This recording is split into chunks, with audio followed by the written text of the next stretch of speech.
Bueno, esta charla es acerca de programación orientada a objetos. La idea es, para los que no sepan que existe, que sepan que hay más de una forma de programar. Y para los que sí saben que existen otras formas de programar, otros paradigmas, bueno, ver un poquito este paradigma concretamente de programación. Esta charla es más divertida, esta charla tiene memes, es una charla más actualizada, así que bueno, espero que les guste más. Bueno, a ver, la forma en la que uno aprende a programar, uno en general, a menos que haga alguna carrera relacionada directamente a la computación, uno aprende a programar a los pochazos. Porque dice, bueno, quiero aprender a programar y busca algún tutorial, busca algún libro y se manda.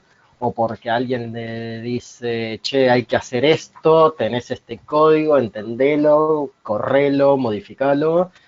Sea como sea, uno aprende a programar a los ponchazos. Y esa forma de aprender a programar a los ponchazos entra dentro del paradigma de programación estructurada.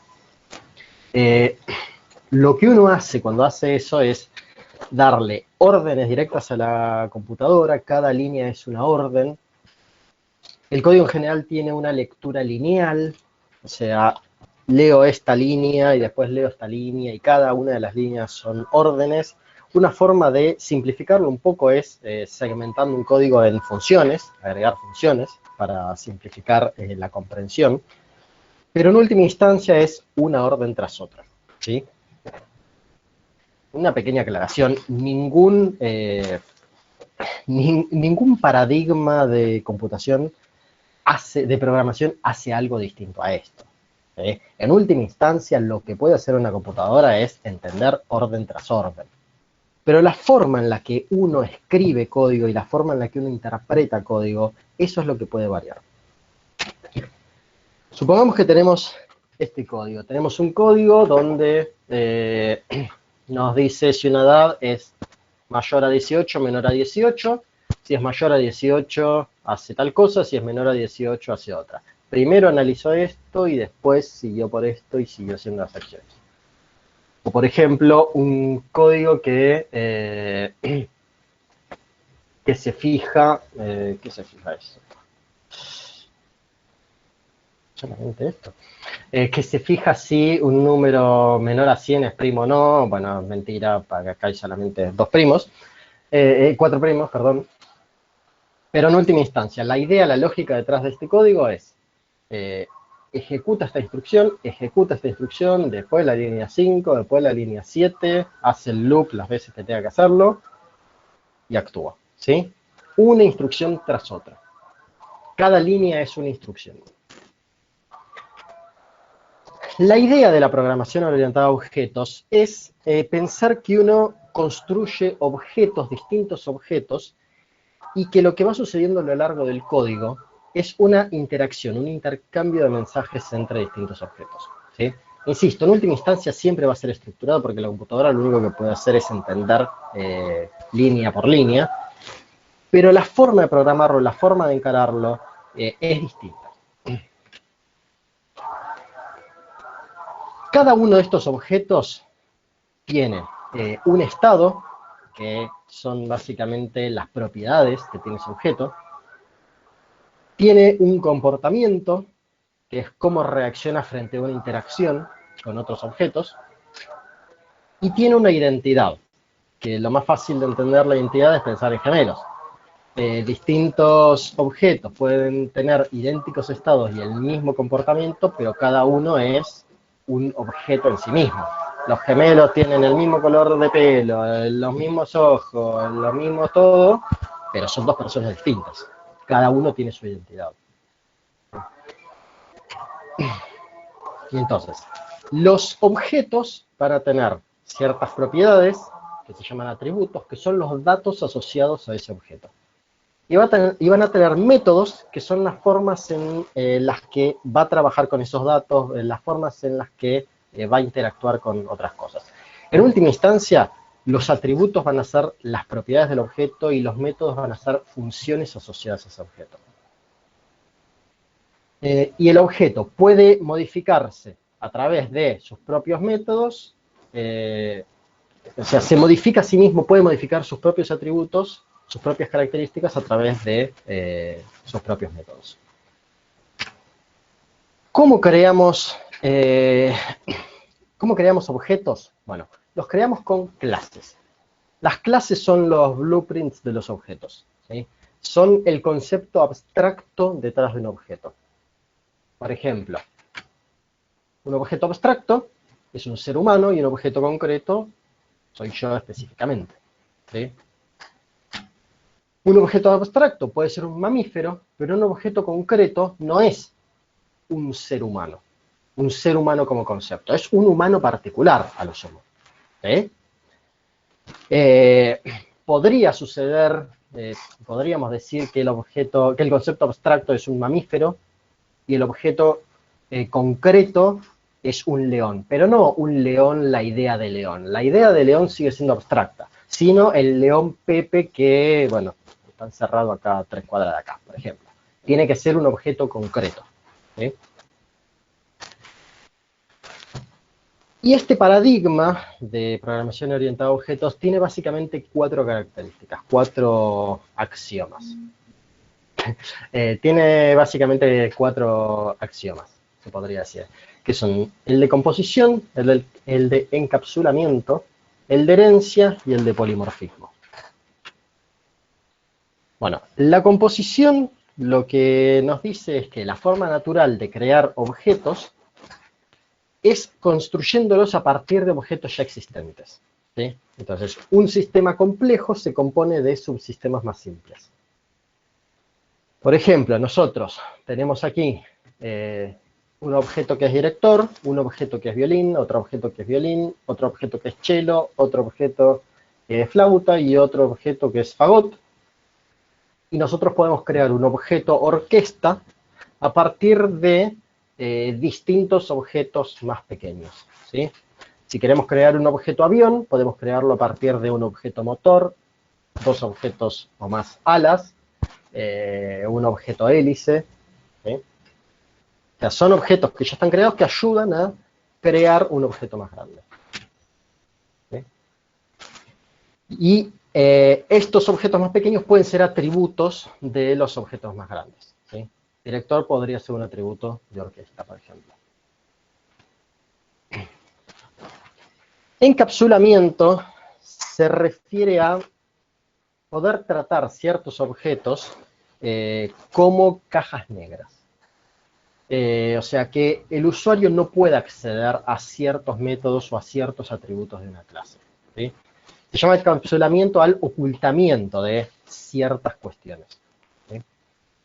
Entonces, por ejemplo, si tenemos un objeto, lista de socios, nosotros no podemos acceder directamente a los socios, sino que tenemos que acceder a los socios a través de los métodos de la lista de socios, ¿sí? De un club. A través del objeto club, a través de los métodos del objeto club, podemos acceder a los socios, pero no a los socios directamente. El ejemplo está después. La idea es prohibir el acceso a ciertos métodos de una determinada clase o prohibir el acceso directo a ciertos atributos de una clase, ¿sí? La idea es esta, de que un objeto se modifique a través de métodos. Después hay formas de implementar bien la programación orientada a objetos y después hay formas de implementar mal. Hay muchas malas costumbres a la hora de implementar, a la hora de programar en general, con este paradigma de programación en particular y con cualquier otra cosa. Después uno puede acceder a básicamente lo que quiere, pero hay ciertas buenas costumbres que está bueno seguir dentro de ciertos límites. Entonces, en la práctica,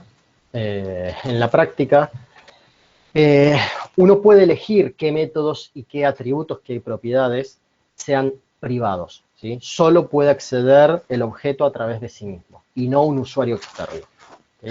La idea es tratar ciertas cosas como caja negra. Después, la herencia tiene como idea poder crear nuevas clases, ¿sí? O sea, nuevos blueprints, nuevas formas de crear, nuevos planos para crear objetos, partiendo de clases preexistentes, ¿sí? Quizás el ejemplo más evidente, volviendo un poco para atrás, es el de mamíferos. Si nosotros tenemos una clase mamífero, quizás podemos crear una clase, no un objeto concreto, una clase león, una clase gato, una clase perro, una clase ser humano, ¿sí? Y hay ciertos métodos, hay ciertas características, ciertos atributos y ciertos métodos de la clase mamífero que las otras subclases pueden heredar, ¿sí? Eso hace que uno no tenga, bueno, ya vamos a ver algunos ejemplos de dónde entra esto en utilidad. Ah, bueno, acá está el otro ejemplo. Hay, por ejemplo, podemos tener una clase de instrumentos, ¿sí? Y crear clases a partir de la clase de instrumentos. Podemos crear violín, cello. Bueno, estos serían objetos. No, perdón. Olvídense de esto último que dije. Nosotros podemos tener una clase de instrumentos y a partir de ahí crear objetos, violín, cello, pero también podríamos decir, bueno, tenemos la clase de instrumentos y a partir de la clase de instrumentos podemos crear subclases, cuerdas y vientos, que van a tener otras características. Por ejemplo, los instrumentos de cuerda van a tener, por ejemplo, cuerdas, ¿sí? Y creamos nuestros objetos, nuestro objeto violín, violín 1 y cello 1, a partir de la clase cuerdas, ¿sí? Por último, está el polimorfismo. El polimorfismo quizás es el axioma más dejado de lado. Hay ciertas cosas que se tienen que respetar a lo largo del paradigma. Por ejemplo, cualquier objeto puede tocar una nota, ¿sí? Entonces, si uno le pide un instrumento, tocar una nota, tiene que poder tocarla. Ese es el contrato. El contrato porque todos los instrumentos tienen que poder hacer tal cosa, tocar una nota. Pero después una flauta y un violín suenan distintos. La forma de implementar cómo toca esa nota es distinta, ¿sí? Entonces, si hay una interfaz común para entidades de distinto tipo, bueno, todas las entidades de distinto tipo tienen que respetar ciertas cuestiones. Dentro de esto entra un axioma que sí no se le da pelota nunca, que es el principio del scope. Si nosotros creamos una subclase a partir de una clase padre, tenemos que poder reemplazar la clase padre por la subclase sin que falle nada, ¿sí? Ahora vamos a ver quizás algún caso de esto, ¿sí? Y la idea es que si se ve como un pato, gazna como un pato, pero necesita baterías, quizás la abstracción que uno está manejando no sea la correcta, ¿sí? Entonces, ¿cómo implementamos programación orientada a objetos en Python? Muchos seguramente hayan escuchado, y si no escucharon, escucharán y leerán que Python es un lenguaje, bueno, sí, es un lenguaje pensado para, que Python es un lenguaje de programación orientada a objetos. Y hay una mentira bastante grande ahí. La verdad es que programar orientado a objetos y programar estructuradamente y programar funcionalmente distintos paradigmas de programación es una forma de programar. Uno puede programar con cualquier paradigma en cualquier lenguaje. ¿Qué sucede? Con Python, con los distintos lenguajes hay formas simplificadas. Es más fácil programar orientado a objetos en Python de lo que puede ser programar orientado a objetos en C o en C++, ¿sí? Python está pensado para simplificar trabajar orientado a objetos, ¿sí? Pero uno puede en Python programar siguiendo cualquier paradigma de programación. Y uno puede programar en C siguiendo cualquier paradigma de programación. Va a costar más programar en C orientado a objetos, pero se puede. ¿Sí? C++, bueno, tiene las clases y todo. Pero C no. Pero el paradigma de programación es una forma de pensar la programación. No es que un lenguaje lo permita y otro lenguaje no. Todos los lenguajes permiten cualquier paradigma de programación. ¿Sí? Eso es un pequeño comentario. Ahora bien, Python es un lenguaje fuertemente pensado para programar orientado a objetos.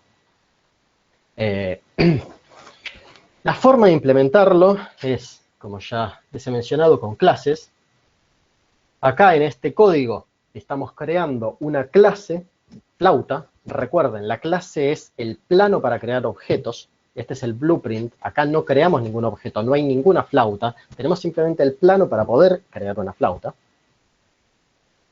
Con ciertos métodos. ¿Sí? Fíjense, esto tiene la pinta de funciones a secas en Python. ¿Sí? Cada uno de estos son métodos. Este es un método especial, se llama constructor. Hay otros métodos especiales, vamos a ver uno o dos más. Pero en última instancia es un método. Lo que tiene de especial este método, el init, el constructor, es que se ejecuta cuando creo un objeto. Ahora lo vamos a ver.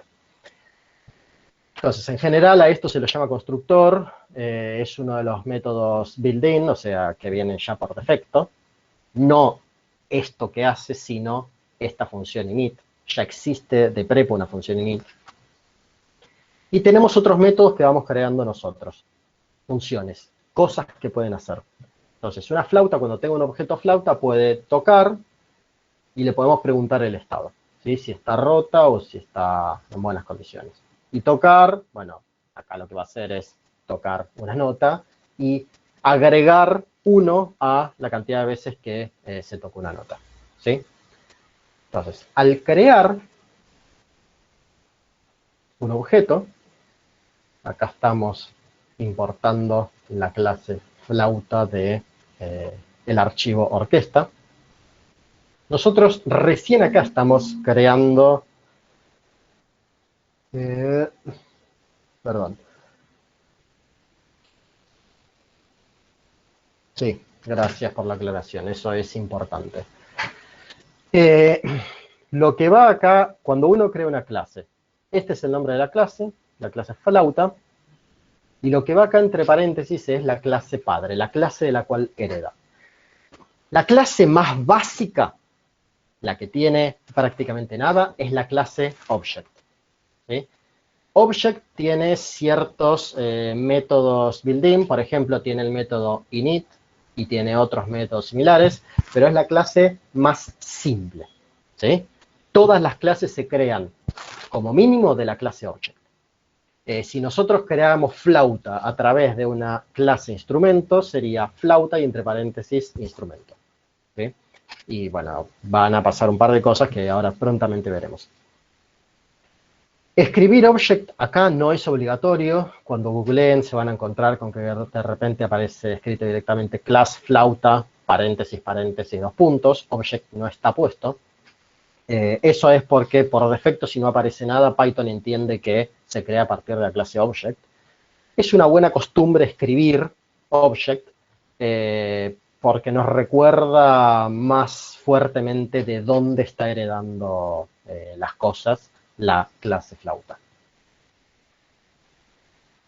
Entonces, acá nosotros importamos la clase flauta, o sea, nos permite empezar a utilizarla, pero todavía no hay ninguna flauta existiendo. O sea, tenemos el plano, con la primera línea, digo. Tenemos el plano de la flauta, no tenemos un objeto flauta. Recién tenemos un objeto flauta cuando instanciamos. O sea, cuando decimos primera flauta es igual a flauta con estas características. ¿Sí? Recién ahí existe un objeto flauta, que va a ser primera flauta. Estos parámetros que nosotros le estamos pasando a la clase flauta son los parámetros que aparecen acá en init. O sea, cuando yo creo un objeto a partir de la clase, corre la clase init. Para que corra la clase init necesito darle a la clase flauta, donde estoy llamando, necesito darle nombre, color y vida media. Y fíjense que acá estoy creando primera flauta a partir de la clase flauta, con un nombre, primera flauta, un color, color plata, y una vida media, que es 10. Y acá le asigna esas tres variables que yo le pasé, las asigna como atributos del objeto. ¿Sí? Self se refiere a sí mismo. O sea, primera flauta, acá tienen un ejemplo, por ejemplo, primera flauta en notas tocadas, nosotros acá estamos accediendo a un atributo, a una de las características. Self se refiere a sí mismo. Como esto es el plano, ¿sí? Self se va a referir a cada uno de los objetos. Si yo acá creo dos flautas, primera flauta, punto notas tocadas va a tener un valor, y segunda flauta, punto notas tocadas va a tener otro valor. ¿Sí? Acá le estoy asignando estas cosas que yo puse, primera flauta, plata, 10, a el objeto. Primera flauta, punto nombre, me va a decir el nombre. Primera flauta punto color me va a decir el color, primera flauta punto vida media me va a decir vida media, y primera flauta punto notas tocadas me va a decir 0 al principio. ¿Sí? ¿Orquesta qué sería? ¿El archivo donde creé la clase flauta? Sí. Orquesta sería el archivo donde creé la clase flauta. Y el objeto se define cuando se definen los atributos específicos dentro de una clase previamente definida. Ahí, decís que orquesta es el archivo donde creaste la clase flauta. ¿Eso es lo mismo que una librería o no? Más o menos. Más o menos. O sea, sí y no. No todo archivo es una librería, pero accedes a las librerías como accedes a los archivos. ¿Y qué los diferenciaría? Una Capaz que... librería es algo más estructurado, mucho más estructurado, con una idea de trasfondo. En sí, una librería vos la podrías pensar como archivos metidos en una carpeta con un determinado orden en particular. Claro. Eso es una librería, no es más que eso. Pasa que, bueno, hay ciertas cosas que hay que seguir. Pero una librería no podría ser una clase con un montón de funciones. No, una librería tiene una clase. Una librería puede tener una clase con un montón de funciones, Ok. pero no es una clase.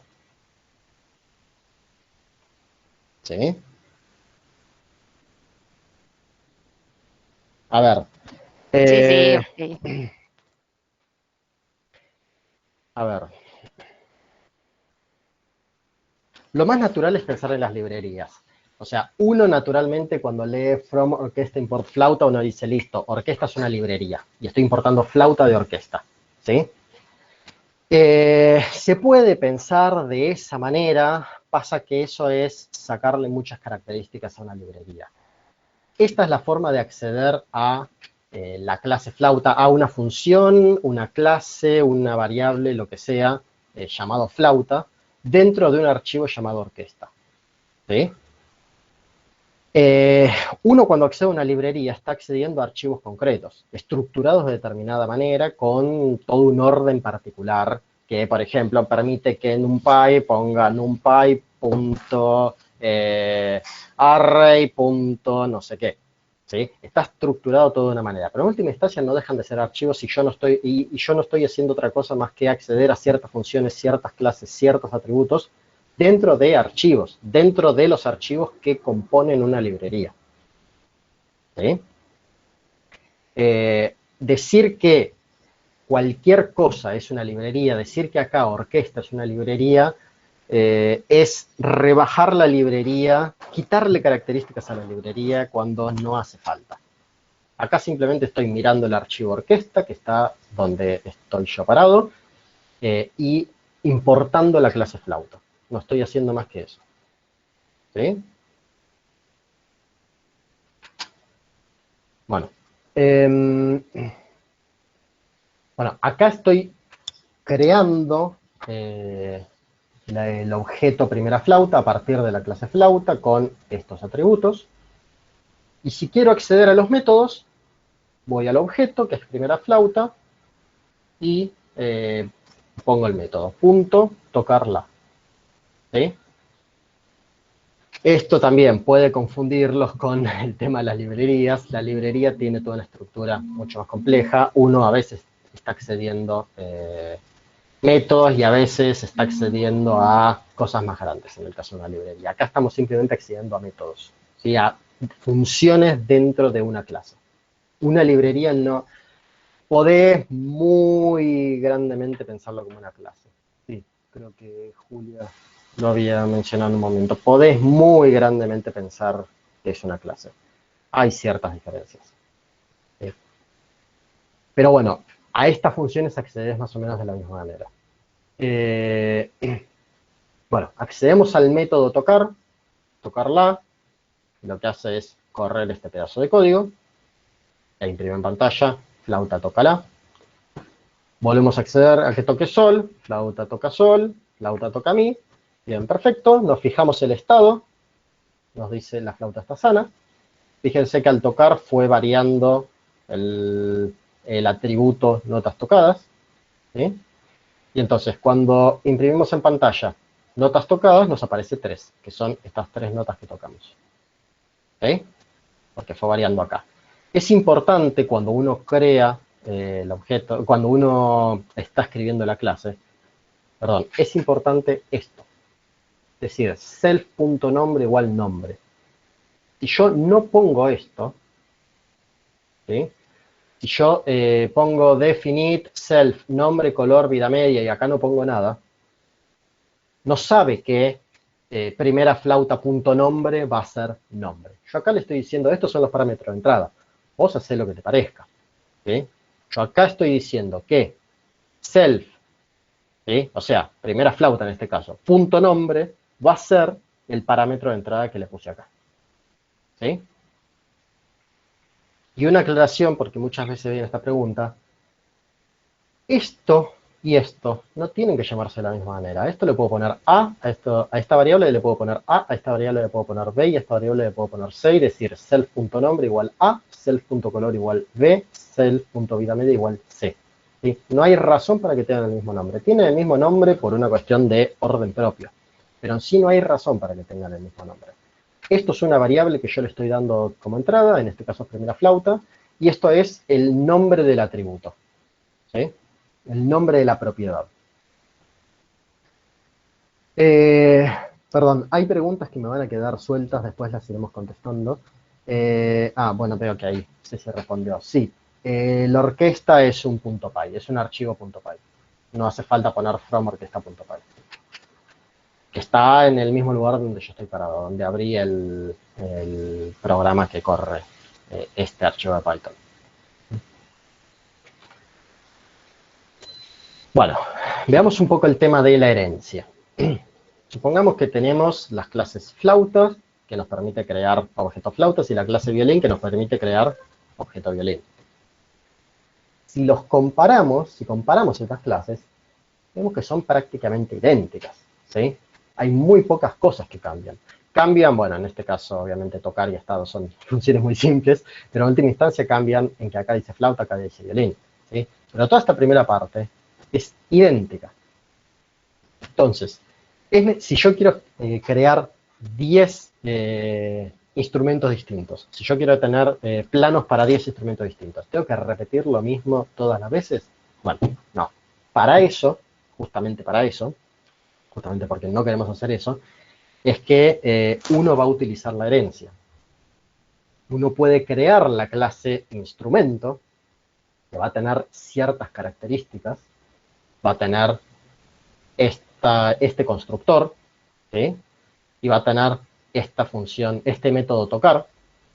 Instrumento va a heredar de la clase objeto, o sea, va a heredar de casi nada. Y después creamos las clases instrumento y violín, que van a heredar todo lo que puedan heredar. ¿Sí? Van a heredar de instrumento, flauta va a heredar de instrumento, violín va a heredar de instrumento, todo lo que pueda heredar. ¿Qué significa eso? Yo acá estoy pisando la función tocar de instrumento.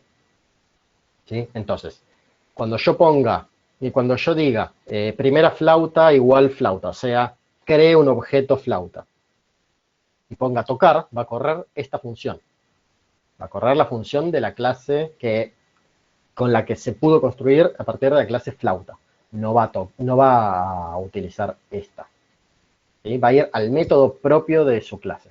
Este va a estar pisado. Pero el constructor, este método init, yo no lo estoy pisando con la clase flauta. Entonces va a tomarlo. Creo que hay código acá. Sí. Yo de acá, de orquesta, estoy importando flauta. Esto está construido de esta manera. Entonces hago primera flauta igual flauta, primera flauta, plata 10. Fíjense, voy a flauta, busco init no está, pero flauta hereda de instrumento. Voy a instrumento y te aparece el método constructor. El método constructor pide como inputs el nombre, el color y la vida media, que son estas tres cosas que le estoy dando. Entonces ponemos primera flauta, tocar mi, y pone tocar mi. Ponemos primera flauta, punto notas tocadas, y bueno, no lo pone acá, pero debería decir 1, porque fue tocada una nota. Y primera flauta, punto estado, va al método propio de la flauta. ¿Sí? Entonces acá puedo crear muchos planos parecidos, utilizando como base, como clase padre, una clase bien general. ¿Sí?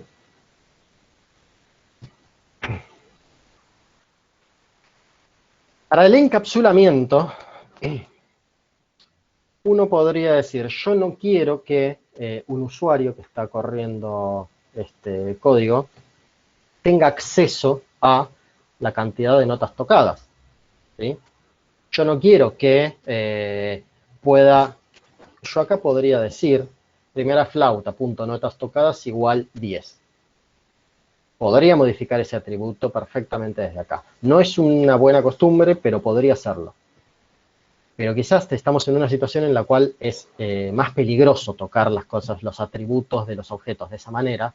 Entonces yo acá no quiero que el usuario pueda acceder a notas tocadas. No quiero que el usuario pueda acceder a notas tocadas. Entonces lo que puedo hacer es ponerlo como un atributo privado. Y hay distintos niveles de privacidad que uno puede tener. Si uno pone un único guión, bueno, expliquemos primero esto. Acá yo creo un objeto flauta, primera flauta, no hay problema. Voy al método tocar, toca mi, pregunto el estado, no hay problema. Quiero imprimir en pantalla notas tocadas. Esto es un doble guión, el mismo doble guión que hay acá. Y me tira este error. Me dice, che, la clase flauta no tiene el atributo notas tocadas. Yo voy a ver el código y digo, ¿cómo que no? Acá lo estoy viendo. Obviamente lo tiene. Bueno, para este instanciamiento, para primera flauta, el usuario no puede acceder al atributo notas tocadas. No tiene permitido el usuario acceder a ese atributo. ¿Cómo lo puedo modificar? Bueno, lo puedo modificar a través de métodos propios de la clase. Por ejemplo, el método tocar puede modificar ese atributo. Lo puede modificar sin ningún problema. Pero yo desde afuera no puedo modificar ese atributo, no puedo acceder a ese atributo. ¿Sí? Hay una línea de privacidad menos, que es que en todos estos no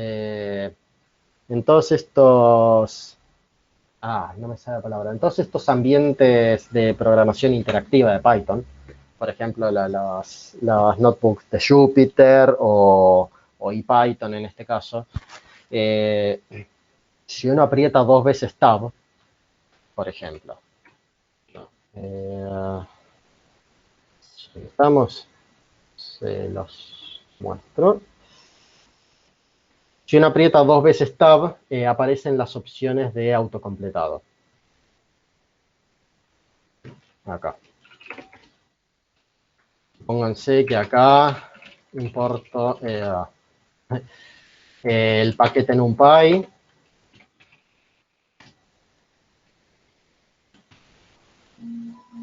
Yo aprieto Tab y acá me aparecen todas las opciones que hay. ¿Sí? Me aparecen todas las opciones que hay para que siga completando. yo podría hacer que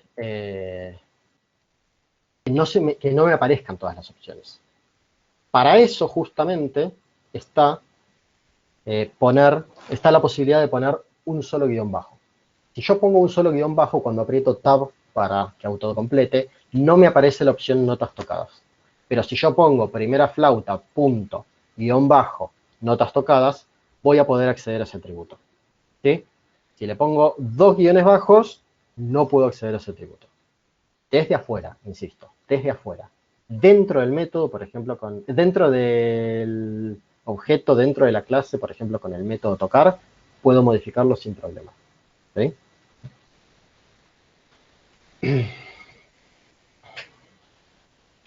Quizás este es un ejemplo pavo, pero imagínense una clase, vamos a una versión vieja de esta charla. Imagínense una clase satélite, ¿sí? Donde yo tengo que poder crear objetos satélites, pero de repente el que creó la clase satélite no quiere que yo sepa qué voltaje tiene tal pedazo de circuito dentro de un satélite. Entonces me lo oculta. Entonces yo puedo preguntarle al satélite, che, ¿está funcionando bien o no está funcionando bien? Y el satélite me dirá sí o no, pero no puedo acceder específicamente a ciertas características, a ciertos estados, ¿sí? Es bastante útil hacer que sean privadas estas cosas. Hay cosas que uno no quiere, hay cosas que uno no quiere que el usuario toque, ¿sí?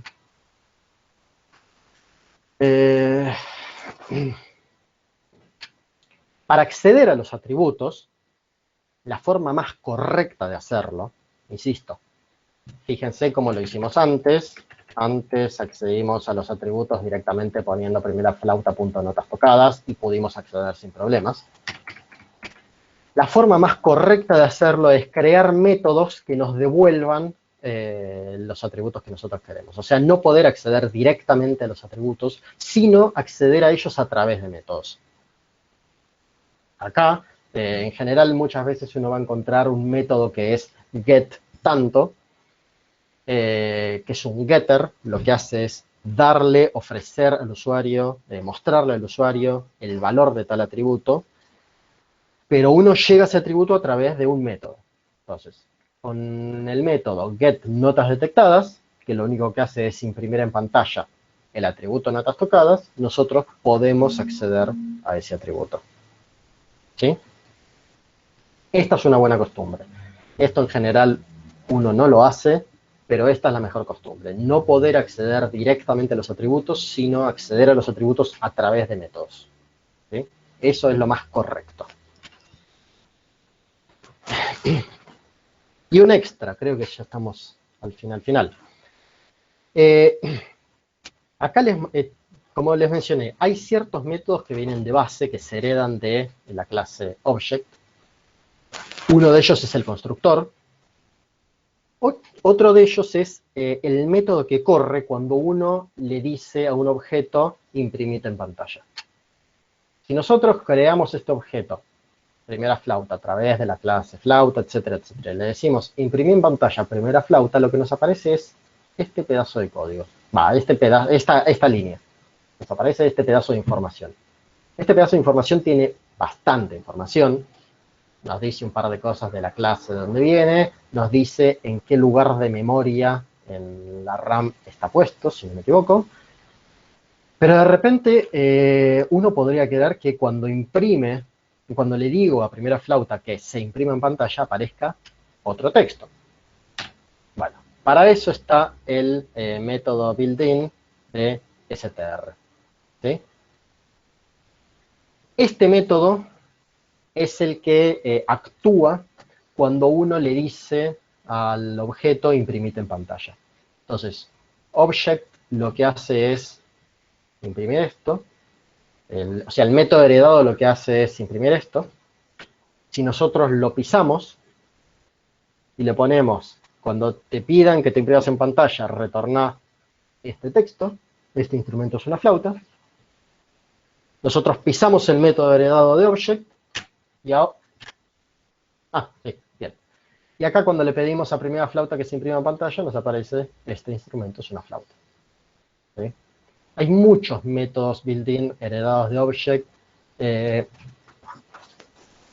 Hay que googlearlos, hay algunos que se usan más, otros que se usan menos, unos que son claros que hacen, otros que no son tan claros. En general, uno no va a querer más que trabajar con el constructor. El constructor es un método que uno siempre escribe, porque es donde se definen los atributos, o por lo menos donde se definen la mayoría de los atributos. La verdad es que debería ser donde se definen los atributos, pero ya es ser demasiado puristas. Imagino que Gran no va a estar de acuerdo con eso, pero, pero bueno. Otro de los métodos que uno puede llegar a pisar es este, el de que imprime en pantalla. Los otros, bueno, chusmen, googleenlos, aparecen muy fácilmente con built-in methods Python. Nada, hay algunos que vale la pena pisar y hay otros que no. Bien, esto que les comentaba. Los métodos built-in son métodos por defecto heredados de Object y estos son los que vimos. Bueno, eso sería el fin de la clase de programación orientada a objetos. A ver, alguna pregunta. ¿Es posible darle un atributo a una clase para que pueda acceder a un atributo privado? No entiendo la pregunta. Y que si se quieren desmutear y hacerla en vivo, reformularla, genial. Sí, sí, perdón, por ahí no tengo muy bien las ideas claras en la mente, pero creo que a lo que me estaba refiriendo era a los getter y setter que mencionaste después de que hice la pregunta. Eso. A ver, hay cosas a las cuales uno quiere que el usuario acceda. Usuario puede ser uno mismo el usuario, pero hay cosas a las que uno quiere que el usuario acceda y cosas que no. Sí, con los getter y los setter, los getter que se escriben así es la forma más correcta de acceder a los atributos y los setter es la forma más correcta de modificar los atributos a posteriori, fuera del constructor. Se pueden acceder con eso, sí, a las cosas privadas se pueden acceder con eso, pero fíjense que son métodos dentro del objeto, dentro de la clase, ¿sí? No es que uno desde afuera va al atributo y manosea el atributo. Lo cambia, lo mira, no. Son cosas a las que uno accede con métodos propios de la clase, ¿sí? Uno no accede al atributo, uno accede a los métodos. Los métodos se encargan de darle al usuario la información del atributo o de modificar el atributo. Pero uno accede a los métodos, ¿sí? Insisto, hay muchas formas de hacerlo. Esto estamos hablando de el paradigma, no de cómo se implementa después. Si uno está programando rápidamente, no se pone a crear métodos getter y métodos setter. Uno lo que hace es acceder directamente al atributo. Podemos discutir si está bien, si está mal. Hacer eso no es seguir el paradigma. Bueno, la pregunta que quizás surge es ¿hasta dónde sigo el paradigma? En general lo que podría decir es ser un talibán de un paradigma no es una buena idea. Y uno lo sigue más o menos hasta donde puede. Si uno va a crear un código gigantesco, si uno va a ser desarrollador de NumPy, por ejemplo, bueno, ahí hay cosas que se tienen que hacer de una manera y está bien que se hagan de una manera. Pero si es un código propio, de repente uno no se va a poner a programar getters y setters, va a acceder directamente a los atributos. Después, en la vida real, a la hora de programar, uno no trabaja con el paradigma de orientado a objetos exclusivamente, de la misma forma que uno no trabaja exclusivamente con el paradigma de programación estructurada, porque, por ejemplo, uno mete funciones, que ese es otro paradigma distinto, un paradigma de programación funcional. Corregime, gracias, estoy buscando el nombre. O sea, uno cuando está programando mezcla paradigmas. ¿Sí? La realidad es que uno mezcla paradigmas. Pero armar todo un código pensando en orientado a objetos tiene sus ventajas. Fíjense que acá crear clases, ¿sí? Crear objetos, son cosas que permiten que el código sea compartimentable, que el código sea reutilizable, simplifican muchísimo la cuestión a la hora de reutilizar el código, ¿sí?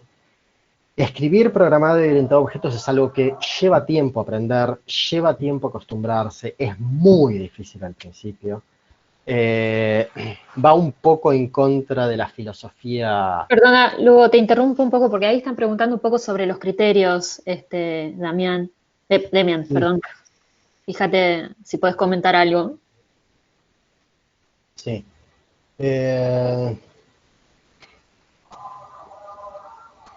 Primero, una pregunta de Demian. Si puedo ejecutarlo como script, si hace falta que lo guarde.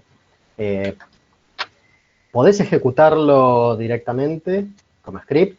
O sea, en última instancia la clase va a actuar como una función. Vos definís la función y la función no es que está corriendo. La clase la creás, le das enter y no es que está corriendo. Simplemente creaste el plano. Así que sí, lo podés meter directamente como script. No hay problema, no hace falta importarlo. Y como criterio general es para darse cuenta si es más eficiente hacer OOP o se debe analizar cada caso. Mira, si vas a escribir 10 líneas de código, si querés tener 10 números random y plotearlos, no vas a programar orientado a objetos. Pero en líneas generales es una buena idea programar orientado a objetos, porque, a ver, como les dije, la computadora en última instancia lo que hace es ir línea por línea. Alguien borró el último comentario, era lindo. Uno en general lo que hace es, la computadora lo que hace es ir línea por línea, no puede hacer otra cosa la computadora. Entonces, ¿por qué surgen otros paradigmas? ¿Por qué surgen el paradigma de programación funcional? ¿Por qué surge el paradigma de programación orientada a objetos? Porque ayuda a nosotros desarrolladores a pensarlo, ¿sí? Nosotros en la vida real pensamos en objetos, pensamos en interacción de objetos, no pensamos en instrucción, instrucción, instrucción, instrucción, ¿sí? Nosotros pensamos en que hay objetos y cómo interactúan esos objetos entre sí. Entonces, uno está muy acostumbrado a programar instrucción por instrucción porque es la forma en que uno aprende a programar, porque es lo que hace la computadora. O sea, claramente esto es mucho más elaborado que el programar a los porrazos. Pero esto ayuda a visualizar mucho mejor el problema. Ayuda a compartimentar mucho más el problema. Ayuda a agarrar pedazos de código y poder reutilizarlos después. Así que en líneas generales, y es una buena idea en general si uno tiene que hacer un código más o menos, no digo más o menos grande, un código más o menos mediano, o sea, algo que no es chico, en general es buena idea programar orientado a objetos, ¿sí? Hay una cosa para decir, en nosotros el workshop que damos todos los años, bueno, este año va a ser la excepción.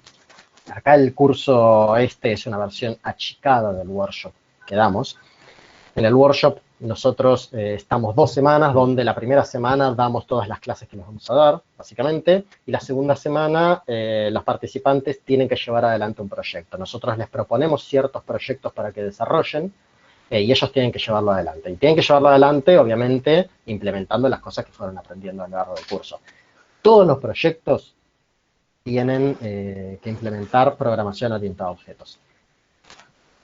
Y hay 4 días en los que se está programando, y quizás el primer día consiste en ponerse de acuerdo en cómo estructurar el proyecto. Y estamos hablando de proyectos más o menos largos, no algo que se hace en 10 minutos. Y el primer día es pensar cómo se va a estructurar el proyecto, pensar qué clases van a necesitar, qué objetos van a necesitar, cómo van a interactuar los objetos, ¿sí? Y uno dice, pero de la otra forma yo me pongo a programar y listo. Ya enseguida no necesito quedarme pensando demasiado, ya me pongo a programar y ya empiezo a tener el código. Bueno, eso es una ventaja y es una desventaja. Porque si uno programa estructuradamente sin pensar demasiado, empieza a programar y quizás sale bien y en el 90% de los casos sale mal. O sea, ya uno programe como programe es una buena idea parar al principio y decir, bueno, yo quiero hacer esto, lo voy a estructurar de determinada manera. Programación orientada a objetos te obliga a pensar de antemano cómo vas a estructurar el código. ¿Sí? Eso es una primera ventaja de usar programación orientada a objetos. Te obliga directamente a sentarte a pensar el código antes de empezar a programar. Algo que es difícil, porque uno quiere empezar a programar de una, pero sumamente necesario. Y otra ventaja es que si uno trabaja colaborativamente, pensar en objetos, pensar en clases, permiten compartimentar mucho más las tareas de cada uno. ¿Sí? Si uno está pensando en un código, que es un gran bloque de código, bueno, podemos quedar de acuerdo en que yo me ocupo de hacer el gráfico, vos te ocupás de calcular la energía y vos te ocupás de implementar el modelo. Se puede, no es que no se puede. Pero si uno trabaja con programación orientada a objetos, queda mucho más compartimentado la cuestión. Porque en conjunto hay que pensar cómo va a estar estructurado el código y después cómo van a interactuar los distintos objetos. Es algo que se decide en un primer momento, pero después cada uno puede programar por su cuenta. ¿Sí? Si yo tengo un método que es graficador, perdón. Si yo tengo una clase que es graficador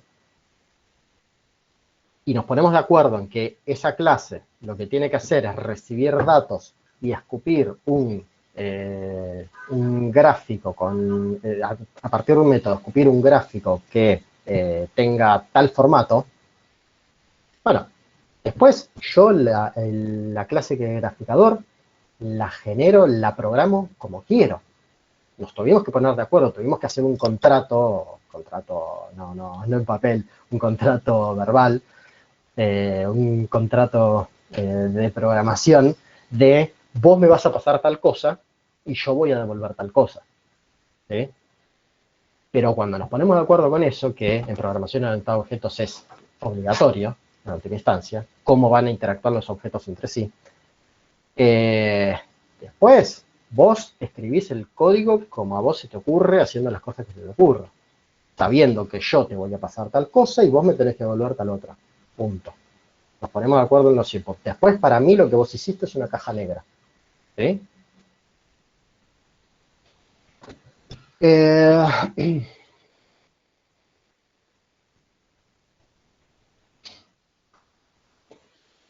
En general, preguntan si programación orientada a objetos llevaría menos líneas que programación, bueno, lo de siempre. Mira, en líneas generales te diría no, programación orientada a objetos va a llevar más líneas. Vas a tener que escribir más líneas de código. Muchas de esas líneas de código son evidentes, o sea, no es pensar 100 líneas de código en un caso y pensar 200 líneas de código en otro. O sea, vas a terminar pensando realmente la misma cantidad de líneas, ¿sí? Pero vas a tener siempre ciertas líneas de clase, tal nombre, etcétera, etcétera. ¿Sí? Ahora, hay una cuestión de fondo que creo que se la voy a robar a Pablo, que tiene que dar algunas de las siguientes clases, que es que lo que intentamos enseñarles con todo esto es a escribir código más eficiente. ¿Sí? Y más eficiente es un término muy general, porque ¿qué significa más eficiente? Uno cuando dice código más eficiente, bueno, más eficiente es que corra más rápido. Más o menos, no necesariamente. Más eficiente significa que la combinación de que corra rápido, que lo desarrolle rápido, que lo pueda mantener rápidamente, que lo pueda compartir rápidamente, la idea es mejorar todo ese conjunto de cosas. ¿Sí? Si yo necesito correr un código una vez, que si lo hago a lo bestia, tarda 1 hora en correr, y si lo hago bien, tarda 1 segundo. ¿Sí? pero hacerlo bien me lleva 3 semanas, la verdad es que es más eficiente hacerlo a lo bestia y que tarde 1 hora en correr, hacerlo bien y que tarde 3 semanas más o un segundo. ¿Sí? Entonces, no siempre ese es un mal ejemplo, programen bien, no me hagan caso en la parte de hacerlo mal, pero que un programa sea más eficiente es un término muy general. ¿Sí? Programación orientada a objetos a la hora de correr va a ser un poco más lento y podemos discutirlo que lo procedural.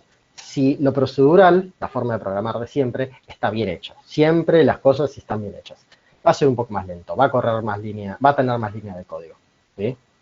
Ahí el gráfico que puso Pablo es bastante, explica bastante mejor lo que les dije recién. El tema es que programar orientado a objetos, por más que corra un poquito más lento, hace muchísimo más fácil la tarea de compartir el código, de compartimentar el código, de corregir el código, de entender el código. ¿Sí? De nuevo, al principio cuesta, uno viene con la cabeza muy seteada para programar proceduralmente, cuesta cambiar a la programación, cuesta cambiar a cualquier otro paradigma de programación, pero cambiar el paradigma de programación orientada a objetos hace que sea mucho más fácil manejar el código. ¿Sí? Y eso, si es un código de 10 líneas, no importa, pero si es un código de 1000 líneas, sí. Si es un código al cual voy a tener que acceder dentro de 3 meses, sí, tengo que poder entenderlo. Y poder entenderlo rápidamente es importante, porque si yo tardo 3 semanas en entender un código propio, porque no está documentado, porque no está claro, porque es muy complejo, bueno, escribí el código rápido, pero después me lleva un montón de tiempo a entender mi propio código. ¿Sí? Entonces, que corra más rápido no siempre hace que sea más eficiente.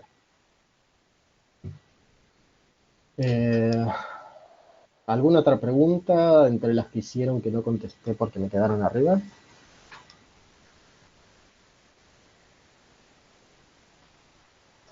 No, creería que se respondió más o menos a todo. Yo ahí envié un link de los métodos Bilin que dijiste vos, para que tengan para mirar.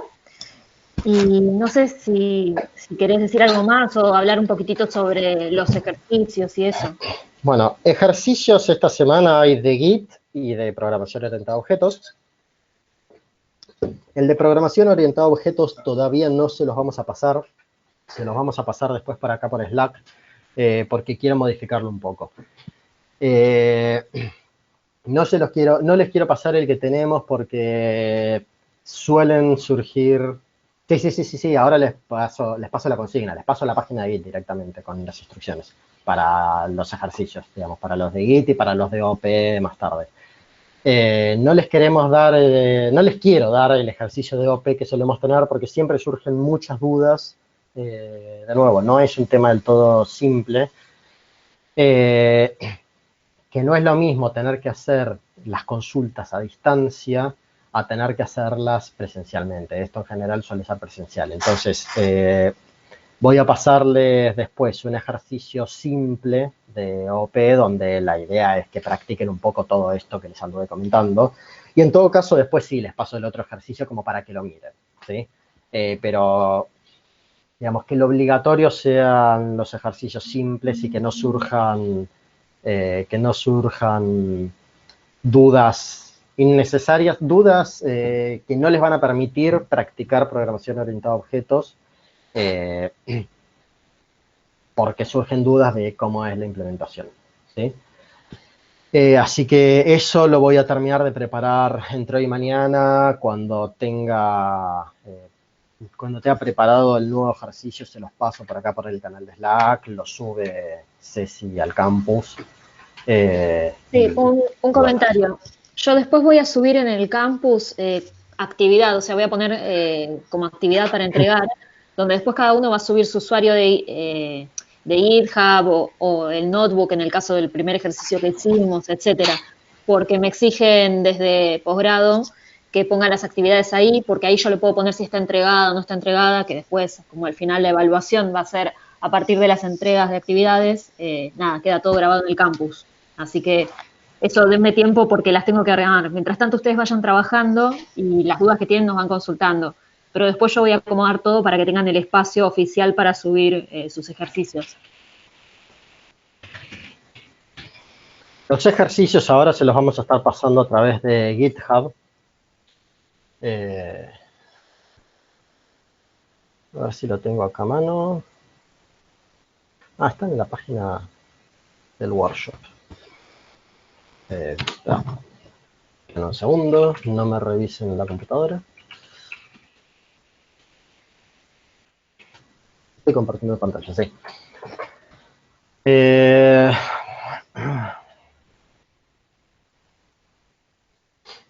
¿Dónde están? Igual ya les compartí el link por Slack, quédate tranquilo. Okay. Bueno, igualmente para tenerlo acá si se los muestra. El ejercicio de Git que tienen acá en la página de Git,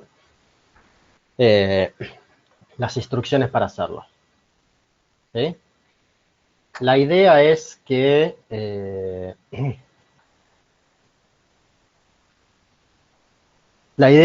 vayan modificando esto, vayan documentando los cambios y nosotros vamos a poder ver los cambios que ustedes hicieron, ¿sí? Acuérdense, este repositorio le pertenece a WTPC, o sea que si ustedes se descargan el repositorio desde acá, no van a poder hacer nada. O sea, van a poder hacer localmente, pero cuando quieran subirlo le van a decir, che, no tienen permiso. Recuerden que el primer paso es... Qué lento que es Chrome. Bueno, recuerden que el primer paso es darle clic a fork, ¿sí? Para que agarre el repositorio y se los copie a la cuenta de ustedes de GitHub. Y recién ahí, ustedes lo clonan. ¿Sí? Acá está la instrucción con el git clone. ¿Sí? Bueno, esto habría que modificarlo. Primero forquéenlo y después clónenlo. Mi usuario es rlugones, por ejemplo. Entonces, después de forqueado, yo lo que voy a hacer es git clone https://github.com/rlugones/hogit.git. ¿Sí? Primero forquéenlo. Y después, bueno, trabajen con eso, hagan lo que les dice acá el ejercicio y suban los cambios a su repositorio. Nosotros vamos a ver